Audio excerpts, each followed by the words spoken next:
Chapter 6 Corpse Fungus, Part 2. The next day, Mau Mau learned that the instigator of the trouble at the funeral had been one of the low-ranking consorts. She was the daughter of a prosperous merchant house and was of a pleasant disposition. Supposedly, the emperor had even been to visit her on several occasions. But about this time the year before last, she'd been beset by a mysterious illness that caused her face to swell and redden and her hair to fall out. There had been talk of dismissing her, but she would never be able to find a husband if she went back home looking like she did. Instead, she remained a lower consort, drawing her salary in what had to be considered a show of the emperor's goodwill.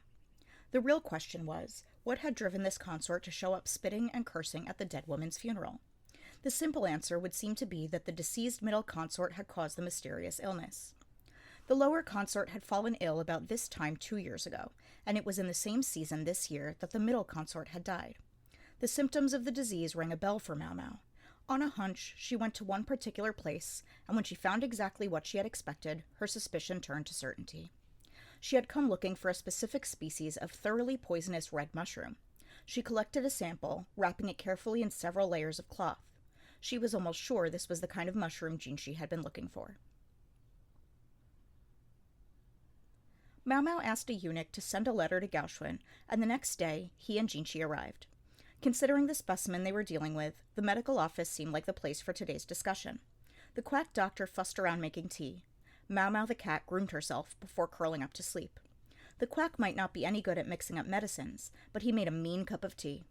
It didn't seem like the best idea to have someone smiling and setting out snacks while you were handling a poisonous mushroom, though, so Mau Mau politely turned down his hospitality. He shuffled away, his mustache drooping.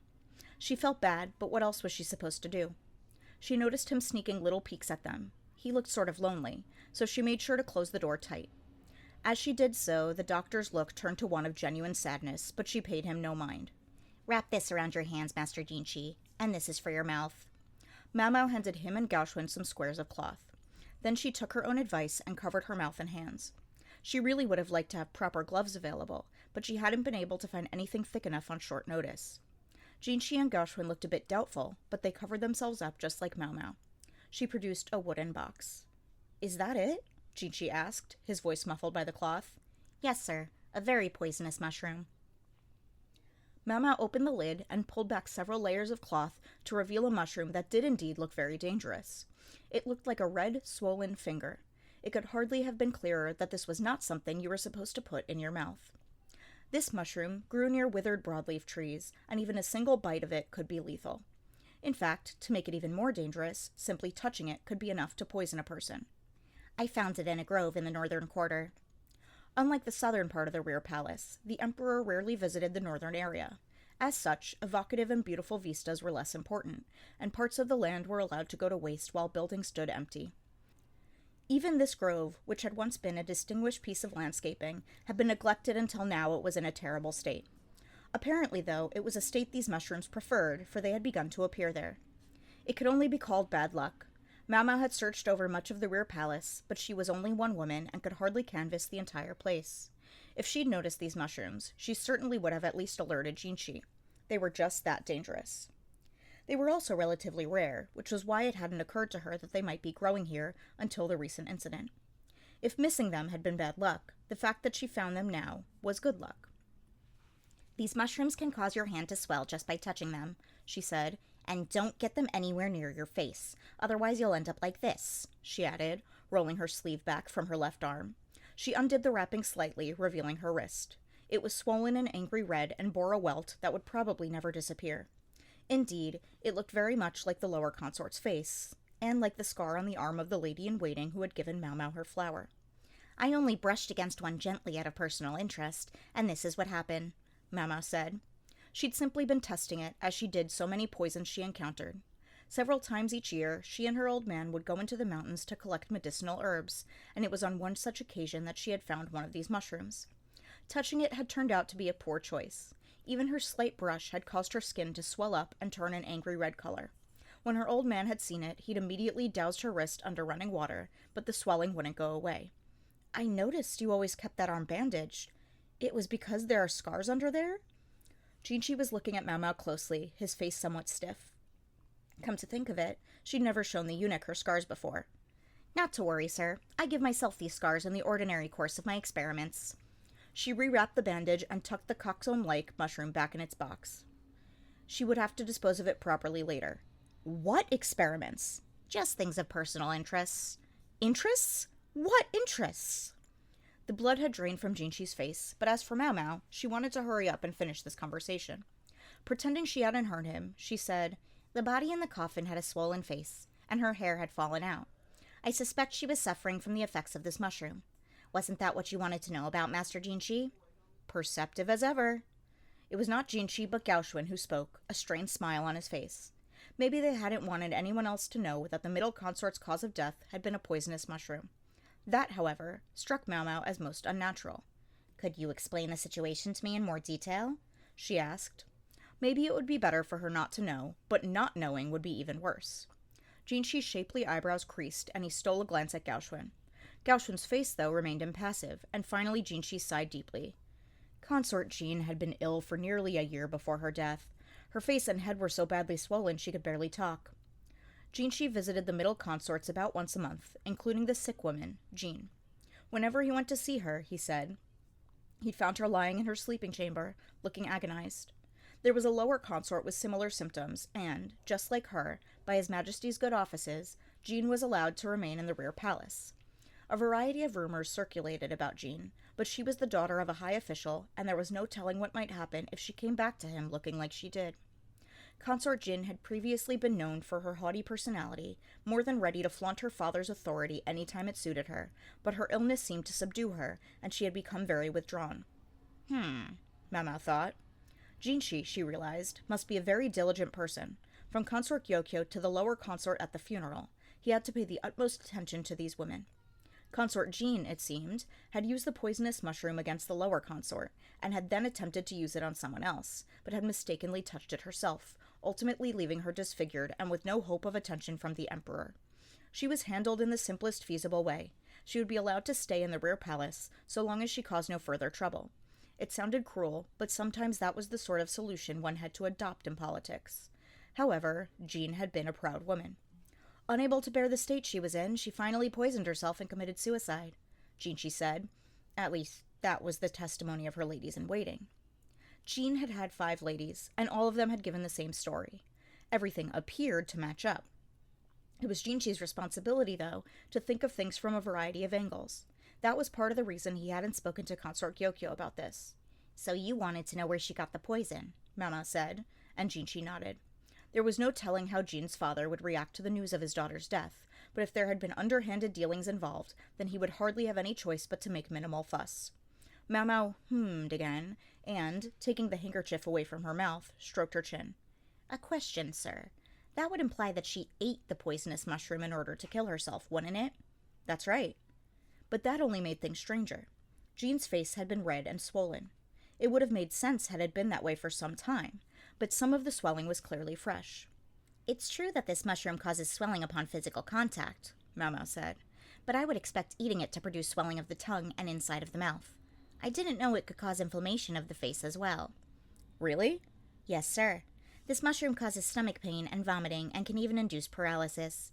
However, considering the extent of the deceased woman's swelling, the only conclusion I can reach is that the mushroom was rubbed directly on her face. That was when something else occurred to Mau Mau. The hand of the dead woman as she lay there in the coffin wasn't swollen at all. If she'd been so desperate to die that she had rubbed the mushroom all over her own face, she surely wouldn't have taken the trouble, as Mau Mau had done here, to protect her hands. Mau Mau stroked her chin again, grunting to herself. The answer was starting to seem clear, but she had no real proof. And without that, she was unwilling to say much more to Jinxi. You sound like you're beating around the bush, Jinxi said. He was staring at her as she thought. His face was very close to hers. There was hardly an inch between their foreheads. If you have something in mind, then just say it. Mau Mau didn't find it easy to simply spit out what she was thinking, though. Instead, she looked at the ground and said, Do you have time a few days from now? Also, if possible, I'd like to borrow a few strong eunuchs, men with sturdy stomachs and tight lips.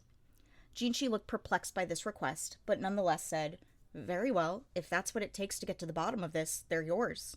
I can't make any promises. It doesn't matter. Do it.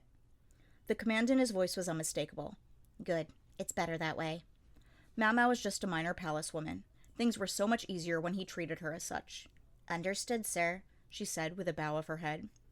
Mamo spent the next 3 days searching, based on her study of the plan of the rear palace. Starting from the area around Consort Jean's residence, she searched high and low for one particular thing. The quest left her muddy and gross, so that she provoked a chorus of screams from the other ladies in waiting each time she came back to the Jade Pavilion. Finally, she took to keeping a change of clothes at the medical office. And then, a story made its way to her from the quack and from the gossipy girls at the laundry area. Something related to a rumor that had gone around some days before. Even with this new information in mind, Mamo couldn't be sure, but it made far more sense to her than the testimony of Consort Jean's women did. The day after she'd finished her preparations, 3 eunuchs came to meet Mamo, Gauchwin among them. She'd asked for strong men, and she had to admit he fit the bill. Jinshi had other business to attend to and hadn't come. Mamo knew that as lackadaisical as he looked, he actually kept quite busy. She sometimes reflected that being too good at looking carefree could have its own drawbacks. Thank you all for coming. Mamo bowed her head, then handed a shovel to each of the men. 2 of them looked at her in mild confusion, but as Gauchwin didn't say anything, they refrained from asking questions. Mamo was impressed. Someone had found men who knew how to play along. With that, she started for the grove in the northern quarter. Not the one in which she'd found the notorious poisonous mushroom, but another neglected corner piled with fallen leaves. The breeze carried an odor that made her nose prickle. Mamo pointed to one particular place in the grove, where mushrooms could be seen dotting the ground among the leaves. Would you be so kind as to dig here? She'd circled 3 places on the map of the rear palace. She'd come here first because she thought it had the highest chance of containing what she was looking for. The eunuchs cleared away the fallen leaves with their shovels, then began digging into the earth. The soil was moist and soft and gave way easily. Mamo felt like she ought to help, but Gauchwin had declined her offer in light of the injury to her leg, and she had decided to let him win that argument. Incidentally, this time the leg was finally healing properly. Abruptly, one of the eunuchs grimaced and covered his nose. Everyone else promptly followed suit. The upturned earth gave off an offensive, ripe smell that assaulted their nostrils. It was far stronger than the whiff they'd caught on the breeze earlier. Gauchwin's eyes started to water. He could see some kind of cloth in the hull. "So this is why you asked for men with strong stomachs."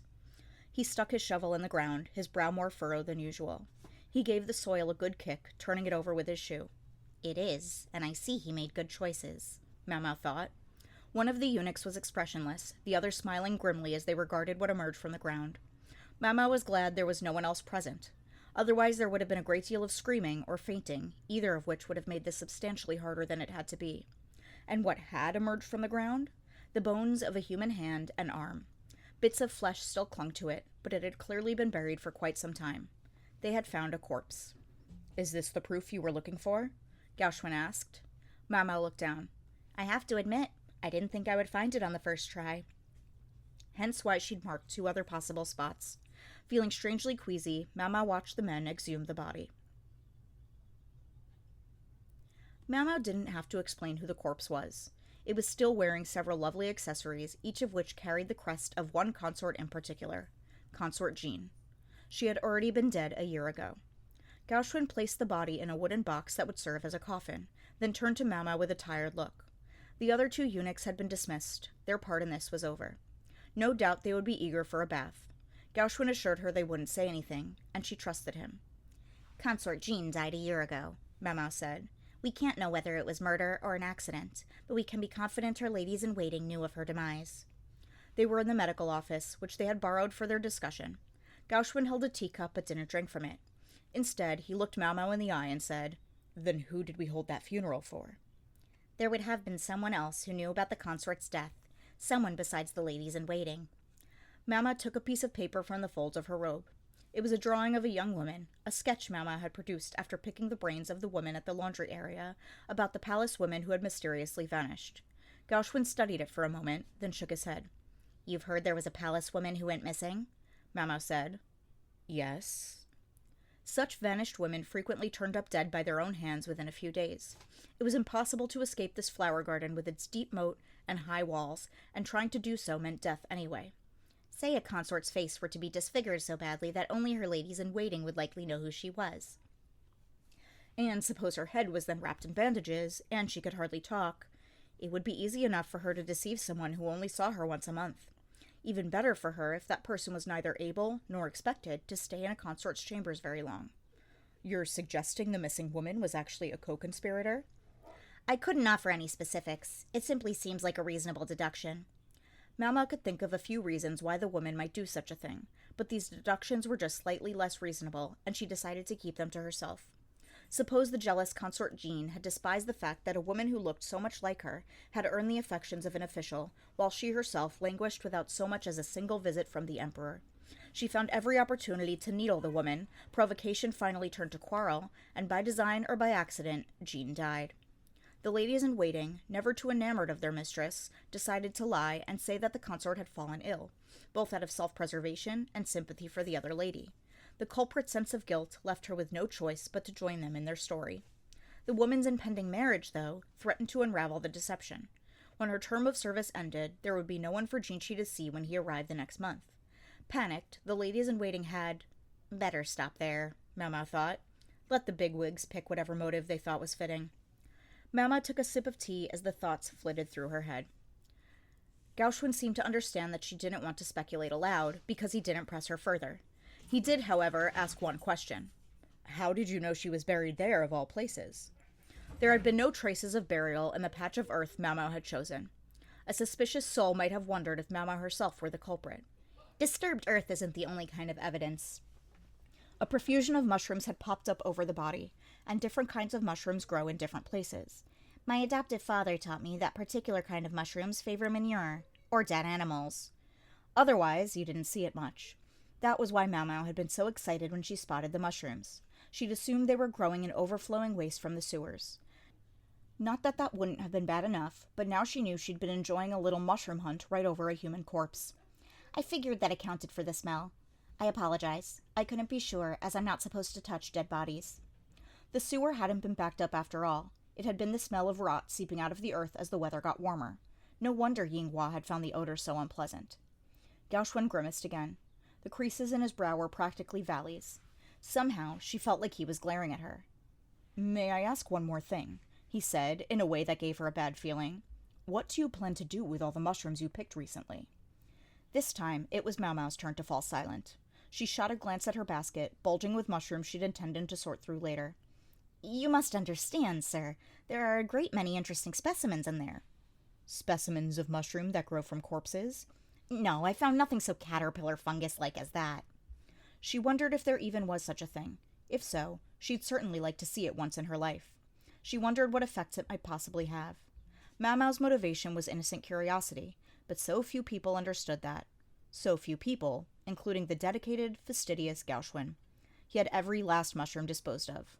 The heartless monster.